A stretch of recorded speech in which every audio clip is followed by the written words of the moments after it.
ગરબાડા વહીવટી તંત્રએ મોટી કાર્યવાહી હાથ ધરી મર્ડરના ગુનામાં સંડોવાયેલા આરોપીને ગૌચર જમીનમાં બનાવેલું મકાન પોલીસના ચુસ્ત બંદોબસ્ત સાથે તોડી પાડ્યું હતું.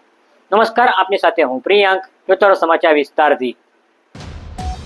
લુખ્ખા તત્વો અને ગુનાહિત પ્રવૃત્તિ ધરાવતા ઇસમો વિરુદ્ધ વહીવટી તંત્ર દ્વારા કાર્યવાહી કરવામાં આવી રહી છે. ત્યારે ગરબાડા પોલીસ સ્ટેશનમાં નોંધાયેલા મર્ડરના આરોપી ગરબાડા તાલુકાના સિમળિયા બુઝુર્ગ ગામના નૈનેશભાઈ ઉર્ફે નયેશકુમાર ભારતસિંહ ઉર્ફે ભારતસિંહ પરમારે સિમળિયા બુઝુર્ગ ગામે ગૌચરની જમીનમાં ગેરકાયદેસર રીતે પોતાનું મકાન બનાવી દીધું હતું.